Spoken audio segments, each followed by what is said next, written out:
C'est pas pour gagner le temps, c'est mieux que je maximise mon temps. L'interprète, il prend toujours la moitié du temps. Amen. Je remercie l'homme de Dieu Pelé qui m'a invité.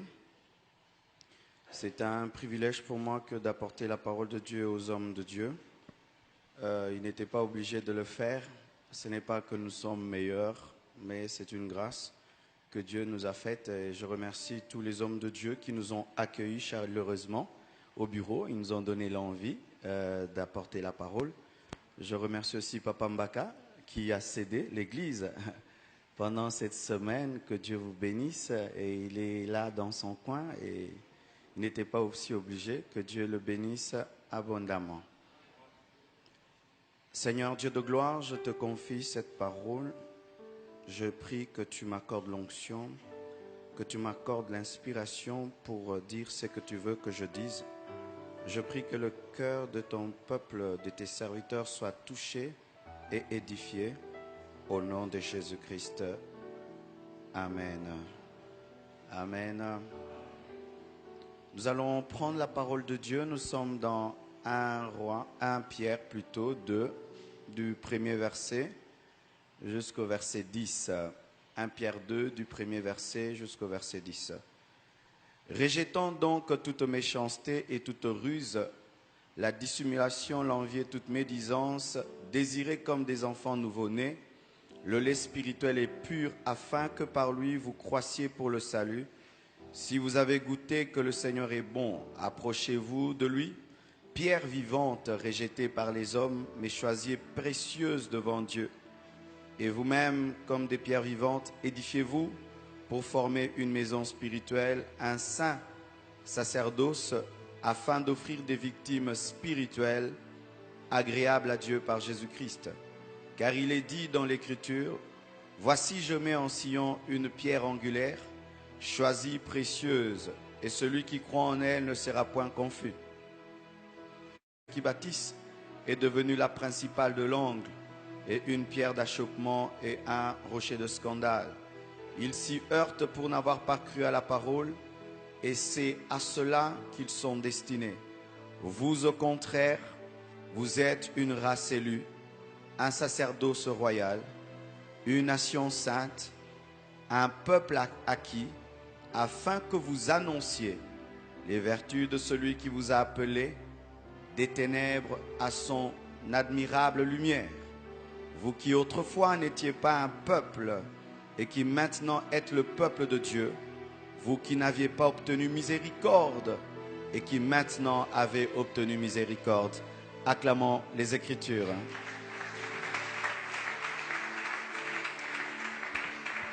Vous pouvez aussi lire chez vous à la maison, on a passé de temps, je crois que j'ai 30 minutes, tout Exode 8, Exode 28 et Exode 29. Je vous demanderai de lire cela parce que nous ne saurons pas chaque fois revenir à la Bible et lire les versets. Le thème du Testament. Je répète la différence entre le sacerdoce dans le Nouveau Testament et le sacerdoce dans l'Ancien Testament. Je vais énoncer 15 différences entre le sacerdoce du Nouveau Testament et de l'Ancien Testament. Et si tu veux bien maîtriser cet enseignement, tu fais un tableau que tu divises en deux. Et chaque fois que j'ai dit un, tu écris ancien, nouveau. Et à la fin, tu auras la totalité du message. Donc tu traces un tableau, tu écris Ancien Testament, Nouveau Testament ou Nouveau Testament, Ancien Testament. Il y a 15 points. Ce n'est pas que la liste est exhaustive que nous allons tout dire, mais ce sera l'essentiel quand même dans ce domaine. D'abord, qu'est-ce que le sacerdoce? Sacerdoce, ça vient du nom latin sacerdotum, qui désigne la dignité et les fonctions du prêtre. Donc, dignité et fonction du prêtre. La plupart des temps, nous les Congolais, quand on parle de sacerdoce, directement en lingala, on appelle ça Bonganga Nzambe. Et du coup, nous pensons que c'est l'ensemble de tous les tralala qui accompagnent le ministère. Ça veut dire que le fait que je prêche comme ça, c'est pas le sacerdoce. C'est quand je veux prendre un peu d'huile, je veux porter un talit, et là c'est le sacerdoce. Alors que le sacerdoce, ce sont des choses simples que nous voulons mystifier, alors qu'il n'y a rien de mystique. Ce n'est que l'ensemble des choses qui est lié à la dignité d'un serviteur de Dieu et à son travail. C'est ça le sacerdoce. C'est l'ensemble des choses qui entourent le travail de Dieu, point. Mais nous voulons mystifier cela comme étant des prières spéciales, une manière de prier spécialement. Quand on veut parler du sacerdoce, donc des prières qu'on fait à 2 heures du matin, mais pas 3 heures du matin, parce qu'à 2 heures du matin, c'est différent de 3 heures du matin. Il n'y a point de différence entre 2 heures et 3 heures du matin, parce que Dieu est esprit. Mais nous voulons compliquer cela, alors que c'est si simple. Ce n'est que simple. Et ainsi, on peut croire que le ministère est à part et le sacerdoce est d'un autre côté, alors que le ministère c'est le sacerdoce c'est le ministère. Lorsque quelqu'un prêche Jésus-Christ, il exerce le sacerdoce. Ce n'est pas lorsqu'il fait une délivrance spéciale, en une heure spéciale, avec une huile spéciale, que c'est le sacerdoce. Le sacerdoce simplement désigne la dignité et les fonctions du prêtre. Dans l'Ancien Testament, pour avoir part au sacerdoce, il fallait être juif. Mais dans le Nouveau Testament, toutes les nations ont part au sacerdoce. Ainsi, un Mutandu, un Congolais peut aussi être sacrificateur. Mais dans l'Ancien Testament, il fallait être juif pour prétendre au sacerdoce. Mais dans le Nouveau Testament, toutes les nations peuvent entrer dans le sacerdoce, même les Rwandais. Congolais, même les Rwandais, parce que aussi nous commençons à croire que Dieu ne les appelle pas. Il y a des puissants serviteurs de Dieu, Rwandais, Congolais, qui bâtissent des grandes églises, que Dieu utilise dans une onction terrible. Et si même nous ne nous réveillerons pas, dans les années qui viennent, leur réveil risque de dépasser le nôtre, parce que nous sommes dans le Nouveau Testament, où toutes les nations ont part au sacerdoce. Deuxième, dans le Nouveau Testament, il faut naître de nouveau, naître de la parole et du Saint-Esprit. Si seulement tu es né de la parole et du Saint-Esprit, tu peux accéder au sacerdoce. Mais dans l'Ancien Testament, il fallait être de la famille de Lévi, d'être de la famille d'Aaron. Troisièmement, dans l'Ancien Testament, le sacerdoce se transmettait par le sang. Par le sang, c'est-à-dire du père au fils. Le sacerdoce était familial. Familial. Mais dans le Nouveau Testament, le sacerdoce n'est pas familial. Il se transmet par la foi. Ce qui fait que l'Église n'appartient pas à une famille. L'Église est à Jésus-Christ. Et ce qui fait que ce n'est pas toujours le fils du pasteur qui doit le succéder, mais un collaborateur peut succéder au pasteur, parce que dans le Nouveau Testament, la sacrificature n'est pas héréditaire. Ce n'est pas que je suis contre les fils de certains pasteurs qui ont succédé à leur père, mais ils n'ont pas succédé à leur père parce qu'ils avaient le sang de leur père, mais parce qu'ils avaient la foi de leur père. Mais si la succession se fait d'abord héréditairement, nous sommes dans l'Ancien Nouveau Testament. C'est vrai, c'est difficile lorsqu'on a bâti tout ça, toutes les années qu'on a fait, on a travaillé, on a vu tout ça. Naturellement, j'aimerais que ce soit mon fils. Mais bien aimé, nous ne sommes pas dans le naturel. Nous ne sommes pas dans la protection des intérêts familiales. Nous sommes dans l'œuvre de Dieu. Et là, c'est par la foi. Josué n'était pas de la famille de Moïse, Éléazar était de la famille d'Aaron, donc le fils peut hériter, mais aussi le collaborateur peut le faire. Le fils ne peut hériter que si Dieu l'a appelé, comme il a appelé son père. Pas que le père place son fils parce qu'il veut sécuriser les intérêts futurs de la famille. C'est manquer de foi, car Dieu pourvoira toujours à ta famille, même si ce n'est pas ton fils qui te succède. Ainsi, nous créons des faux appels de nos enfants, des faux appels de nos enfants. Nous fabriquons des appels parce que nous voulons demeurer dans l'esprit de l'Ancien Testament alors que nous sommes dans le Nouveau Testament. Mais aussi les collaborateurs, lorsque le fils du pasteur le succède par l'appel de Dieu, vous devez le respecter et ne pas dire c'est parce que c'est son fils. Ah oui, car il faut aussi équilibrer cela. De la même manière que l'homme de Dieu vous enseigne, son fils aussi, il est enseigné comme vous. Quand il vous impose les mains, il impose aussi à son fils. De la même manière que vous recevez l'onction, eux aussi reçoivent. Car dans les églises, on pense souvent que les personnes qui ne comprennent jamais la parole, c'est la femme du pasteur et ce sont les enfants du pasteur. Il faut cet équilibre-là, bien-aimé. Mon fils, je peux mourir et c'est lui qui prend les rênes de la compassion. Mais s'il n'a pas la paix, le tuer. Car il faut être un chameau. Et on ne fabrique pas la bosse du chameau. C'est Dieu qui donne la bosse du chameau et la capacité d'avaler de l'eau. Et ainsi, si tu fabriques la pelle, tu es en train de changer un âne en dromadaire.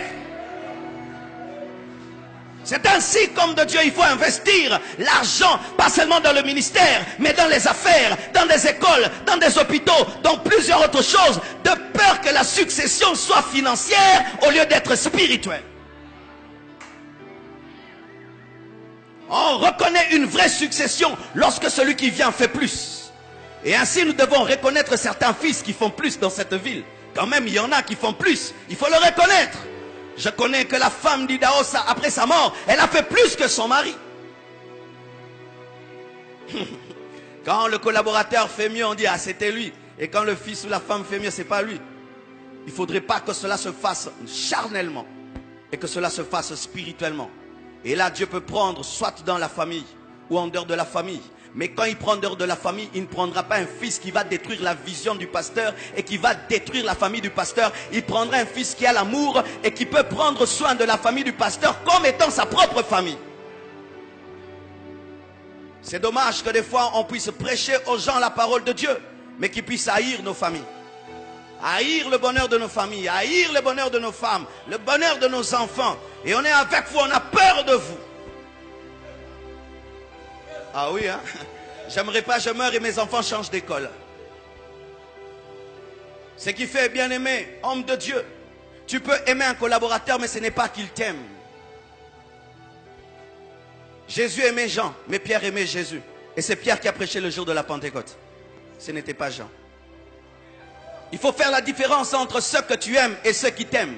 Il y a des collaborateurs que tu aimes, mais ils ne t'aiment pas comme tu les aimes. Jésus aimait Jean, Jean dormait à la poitrine. Mais le jour de la Pentecôte, ce n'est pas Jean qui a prêché. C'est un homme qui était prêt à sortir et accepter de mourir. À Jean, il lui a laissé sa mère. Mais à Pierre, il lui a dit, je te donne les clés.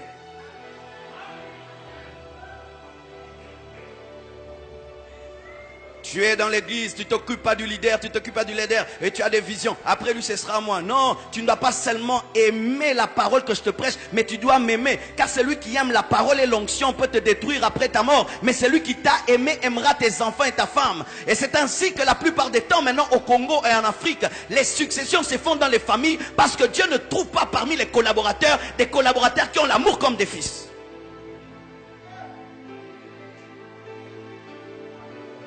Tu peux être un grand prédicateur, tu ne succéderas jamais à ton père spirituel à cause de ton mauvais cœur. Parce que déjà qu'il est vivant, tu le maltraites. Lorsqu'il voyage, vous volez les dîmes. Et alors quand il ne sera pas là, vous paierez la maison. Acclamons le Seigneur.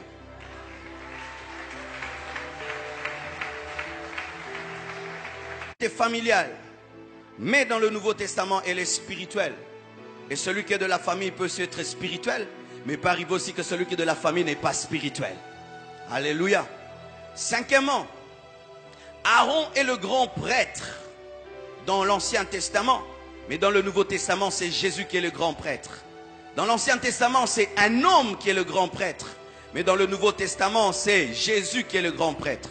Et j'aimerais vous dire, bien-aimés serviteurs de Dieu, nous ne devons jamais diriger les églises comme étant dans l'Ancien Testament où nous sommes des grands prêtres. Nous ne sommes pas les grands prêtres. C'est Jésus le grand prêtre. Il y a un leadership où tu es leader, mais comme si tu étais le souverain sacrificateur. Non, nous sommes des sacrificateurs, mais il y a un souverain sacrificateur qui est Jésus. Au temps d'Aaron, il y avait Aaron. Mais en notre temps, il y a le souverain sacrificateur qui est Jésus. Ce qui fait que nous devons toujours présenter le grand sacrificateur et cesser de prendre la place du sacrificateur. Pour toutes choses, c'est toi. Pour toutes choses, c'est toi. Quand tu n'es pas là, il n'y a rien. Bien aimé, nous ne sommes pas dans l'Ancien Testament. Dans le Nouveau Testament, le sacrificateur n'est pas indispensable. On peut le remplacer. Et seul Jésus est irremplaçable. Vernou est mort. Je suis passé devant l'église. Elle est pleine. Ce n'était pas le souverain sacrificateur. Et s'il avait travaillé comme étant le souverain sacrificateur, après lui, il n'y aurait plus rien. N'oublie jamais qu'un jour tu mourras. Et si quand tu sers Dieu dans le sacrificateur, alors que nous sommes dans le Nouveau Testament, où c'est Jésus qui est le souverain sacrificateur. Jette le leadership de gourou. Jette le leadership de gourou où tu deviens le Saint-Esprit de l'église. Tu n'es pas le Saint-Esprit de l'église. Tu as reçu le Saint-Esprit et tu es conduit par le Saint-Esprit. Arrêtons de nous présenter devant l'église comme étant des dieux, totalement dieux. Présentons-nous comme des hommes de Dieu. Quand tu te présentes totalement comme Dieu, le peuple ne comprendra jamais quand tu te manifesteras comme un homme. Mais si tu te présentes comme un homme et un homme loin de Dieu, les gens comprendront un jour. Quel est le pasteur Najen Aliaki? Ah, elle ne veut pas entrer dans les profondeurs. Il y a des fidèles ici.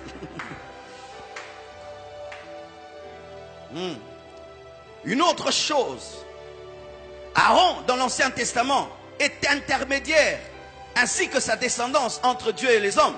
Mais dans le Nouveau Testament, c'est Jésus-Christ qui est le seul intermédiaire entre Dieu et les hommes. Dans le Nouveau Testament, un fidèle peut prier Dieu et Dieu l'exauce sans passer par toi. Mais dans l'Ancien Testament, il faut passer par Aaron. Dans l'Ancien Testament, pour être bon, jamais ramener nos fidèles dans l'Ancien Testament pour dominer sur eux. Nous ne devons jamais ramener les fidèles dans l'Ancien Testament pour dominer sur eux. Parce que ça donne du plaisir dans la chair que de dominer sur les gens. Ça fait un grand plaisir. Frère, bonio somba ki mutuko signala ngate. Ah, naba mutuka. Bonio lati veste no signala ngate. Frère, bonio voyageur signala ngate. Bien aimé, si l'église a 10 000 membres, ils vont te signaler tous leurs voyages, mais tu seras débordé de signalements. Ah, dites amen. Dites amen. Septième chose. Dans l'Ancien Testament, le souverain sacrificateur est indispensable. Mais dans le Nouveau Testament, seul Jésus-Christ est indispensable. J'arrive une fois, on m'a raconté l'histoire, un homme de Dieu parce qu'il était en retard. Et il a pris 2 heures du temps. 2 heures du temps, il ne venait pas. Il dit, attendez-moi, chantez, chantez, parce que je dois venir. Il ne peut pas demander à un de ses fils de prêcher la parole, ou son épouse de prêcher la parole, ou quelqu'un de prêcher la parole. Non, il faut qu'on l'attende. Et si les gens vont rentrer à 23 heures, il faut qu'on l'attende. C'est mettre dans la tête des gens que tu es indispensable. Et ce n'est pas préparer la relève.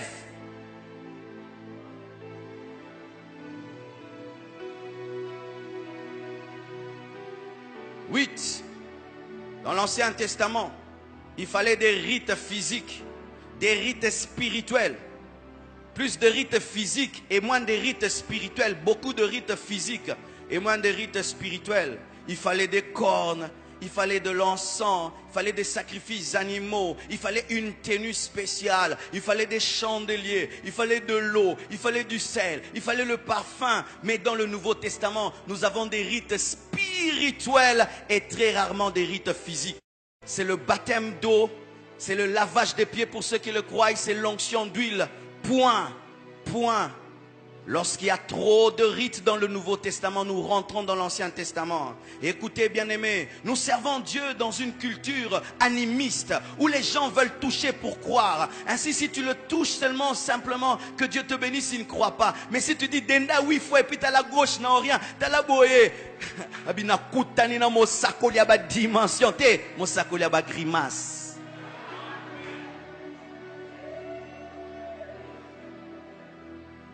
Alléluia. Tozo salaba priya moi kafu kafu siko. Nde andenge nini wana. Komboye soya moulaï, ba priya siko kafu kafu frère. Arrêtons ça. Jésus devant la mort disait, Lazare sort, sois pur, vois, je te le dis. Le pasteur Jacques Vernon a dit ceci: lorsqu'on perd le fond, on travaille trop la forme. Mais celui qui a le fond ne travaille pas trop la forme. Lorsque tu viens en intimité avec Dieu, tu fais des prières simples. Mais quand tu perds l'intimité, tu fais comme les prophètes de Baal. Tu commences à sauter tout le reste. Mais voyez les prières des apôtres dans la Bible. Ils priaient simplement et des puissants résultats. Mais aujourd'hui, nous prions trop compliqué, la tête en bas, les pieds en haut. Mais il n'y a rien. Parce que Dieu n'est pas dans la mystification. Dieu est dans la simplicité. Je dis Dieu est dans la simplicité. J'ai aimé quand j'ai vu Osborne, il présente Jésus simplement. D'ailleurs même, il n'expliquait pas trop la Bible, il donnait que des versets. Mais quand il dit que les aveugles voient, ils voyaient. Dieu est dans la simplicité. Jésus est venu pour simplifier les choses. Et ce n'est pas normal qu'on soit dans le Nouveau Testament, on commence encore à compliquer l'évangile. À Betty Biloko Moro va comprendre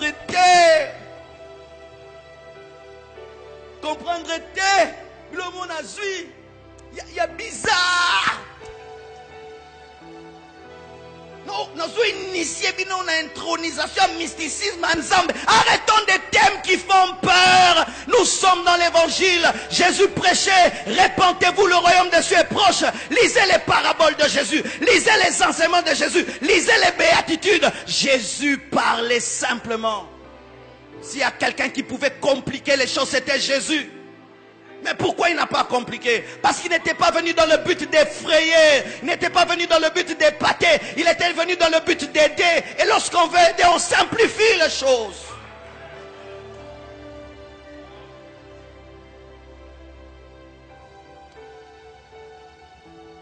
Où nous aimons maintenant des termes un peu exotériques, mais bibliques.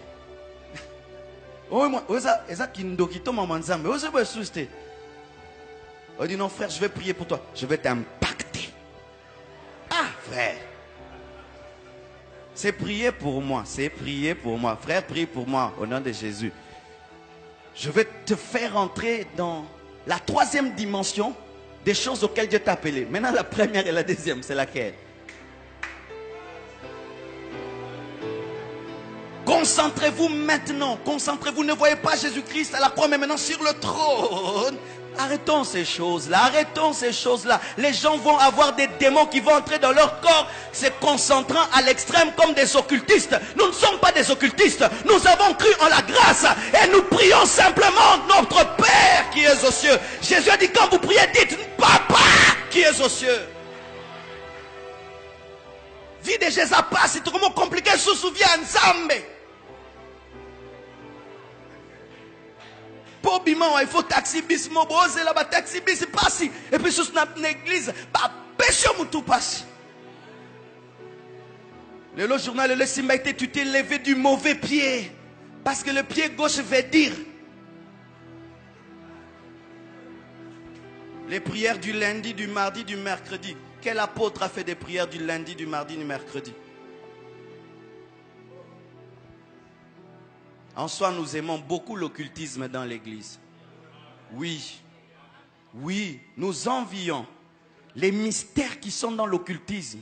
Et nous ne nous satisfaisons plus de la simplicité de l'évangile, comme si ce sont les choses de la maternelle. Et quand quelqu'un veut dire qu'il devient un grand prédicateur, il doit prêcher des choses qui frisent un peu l'occultisme. Non, tu es déjà entré dedans.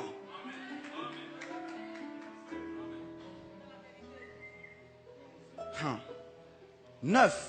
Dans l'Ancien Testament, le sacerdoce était séparé en classes de laïcs et de clergés, comme dans l'Église catholique. Il y a les laïcs et les clergés, c'est-à-dire les initiés et les non-initiés.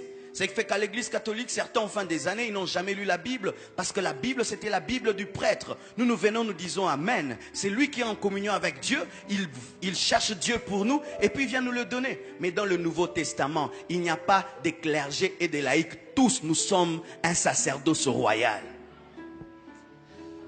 Aujourd'hui que nous sommes devenus des pasteurs, nous ne voulons plus trop dire ça à nos fidèles, que nous et eux, nous sommes le clergé. Tous nous sommes des sacrificateurs dans la Bible, dans le Nouveau Testament. Tous nous sommes des sacrificateurs. C'est ce que la Bible dit. Vous êtes c'est qui? Pas seulement les pasteurs. Vous tous qui avez cru en Jésus, vous êtes un sacerdoce royal. Tout chrétien est un sacerdoce royal. Donc tout chrétien est un initié. Si nous avons placé cette estrade ici par rapport à vous, ce n'est pas que nous sommes initiés, vous êtes des non-initiés. C'est seulement pour pouvoir vous parler. Je sais que je vais te choquer, mais sache que si tu formes les gens comme si c'est toi l'initié, eux ne sont pas des initiés, tu ne formes pas des disciples. Car l'initié engendre des initiés et ça devient une église des initiés. Et il est plus facile de courir avec la vision lorsque tout le monde est initié. Mais quand d'un côté il y a un homme très spirituel et des bébés qui ne comprennent rien sur Dieu, ce n'est pas ça l'évangile. Là nous rentrons dans le catholicisme où c'est seul le prêtre qui connaît la parole et nous on ne connaît rien.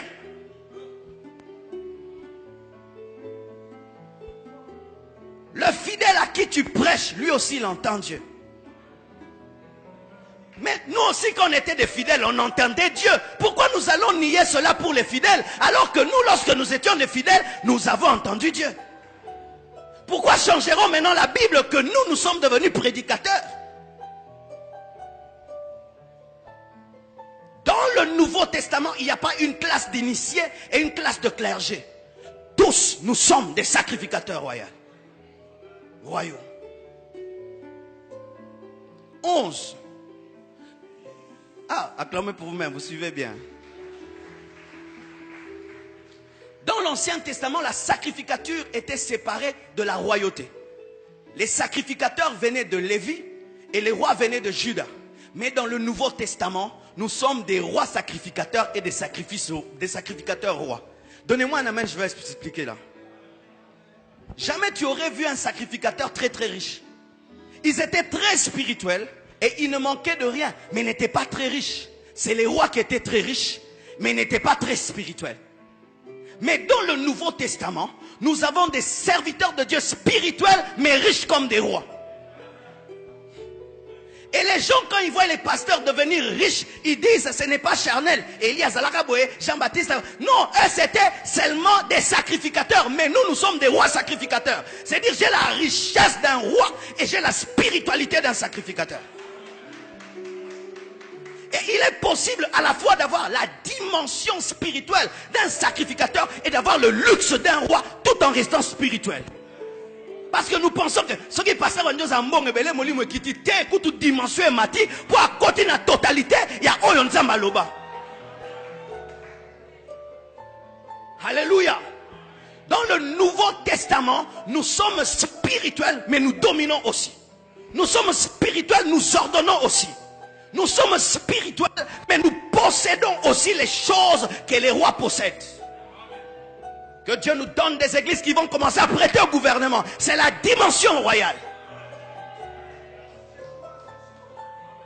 Cette spiritualité où nous voulons que les hommes de Dieu soient seulement spirituels, parole, esprit. Mais sans rien dans les poches, ce n'est pas biblique. Là, vous voulez seulement des sacrificateurs qui attendent des autres. Les rois ont des entreprises. Ils ont des comptes en banque bombés, mais à pasteur.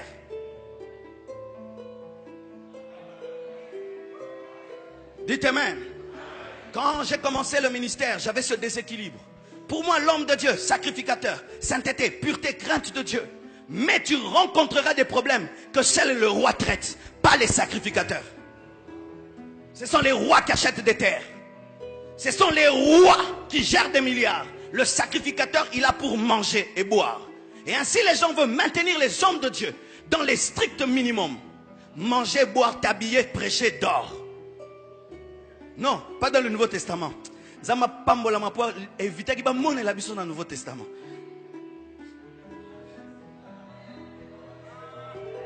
Ça va, je vais terminer. La sacrificature 11 dans l'Ancien Testament, elle est compliquée.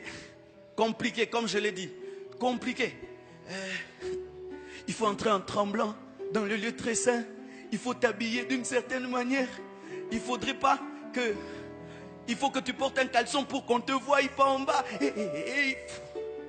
Mais dans le Nouveau Testament, même dans la douche, l'onction tombe. Mais dans le Nouveau Testament, tu t'approches sans crainte, mais avec assurance du trône de la grâce.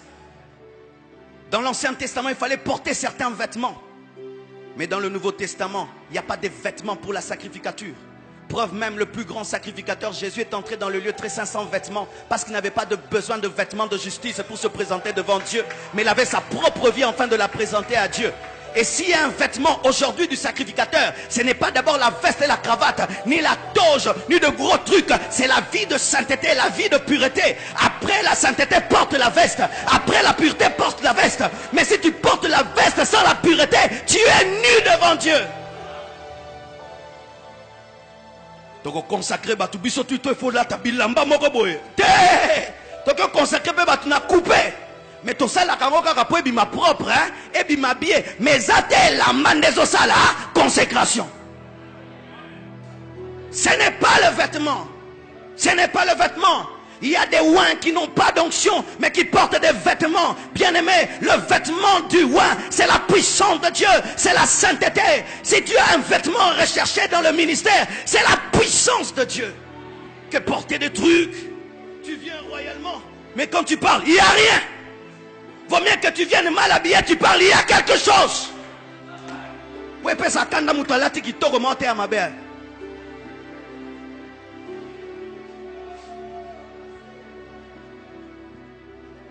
On peut porter ces choses-là, mais ça en côté. Ça en côté, ça doctrine. Ça va. Je termine. Il y a mon aîné qui va prêcher. Je dois m'arrêter là. Ou bien je donne vite les points, vous écrivez, c'est tout. C'est bon. 12. La sacrificature de l'Ancien Testament est dépassée. Mais la sacrificature du Nouveau Testament est actuelle. Amen. La sacrificature de l'Ancien Testament est dépassée. Et la sacrificature du Nouveau Testament est actuelle. 13. La sacrificature de l'Ancien Testament est imparfaite. Parce que le voile n'était pas déchiré. Mais la sacrificature dans le Nouveau Testament est parfaite. Parce que le voile est déchiré. Alléluia. 14. La sacrificature de l'Ancien Testament avait besoin d'un temple, d'un tabernacle, fait de parvis, de lieux saints et de lieux très saints. Mais aujourd'hui, si même nous nous réunissons ici, c'est parce que seulement pour le confort. Dans le Nouveau Testament, on n'a pas besoin de temple, on n'a pas besoin de tabernacle. On prie Dieu en esprit et en vérité. Ce n'est plus à la montagne, ce n'est plus à Jérusalem. On n'a plus besoin d'un endroit sacré. Dans le Nouveau Testament, il n'y a pas d'endroit sacré. Et c'est bizarre que nos fidèles puissent dire des fois, Pasteur Bademo Batungisinga na kimi na église. Te bakima rakati na Yesu. Oh, église awa soko yen église awa ba solutionner zoami eza bâtiment.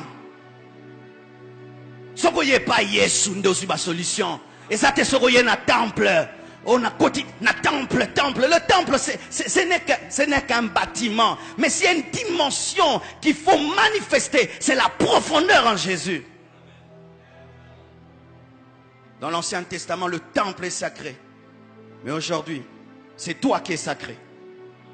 Mais lorsque nous nous réunissons dans un endroit, il devient sacré. Parce que quand les sacrés se mettent dans un même endroit, l'endroit directement devient sacré. C'est pourquoi nous devons respecter les lieux de nos cultes, mais tout en sachant que ce n'est pas la chose première dans le Nouveau Testament. 15.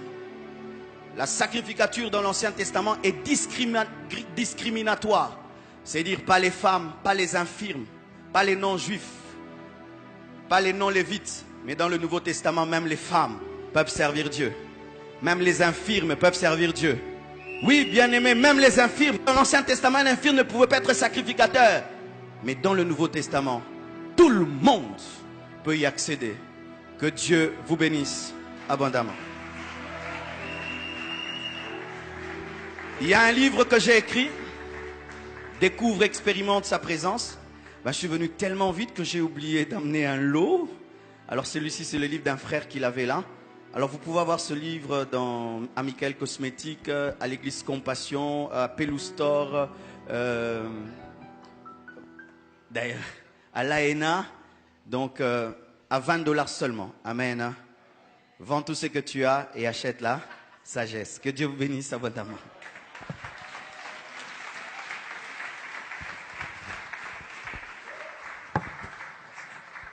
La consécration. vêtement. Ce n'est pas le vêtement.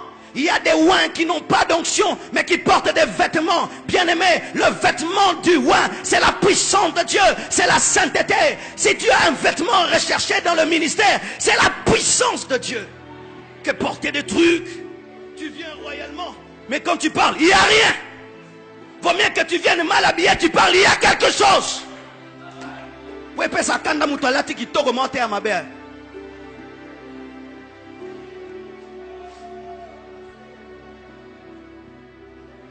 On peut porter ces choses-là, mais ça en côté. Ça en côté, ça doctrine. Ça va. Je termine. Il y a mon aîné qui va prêcher.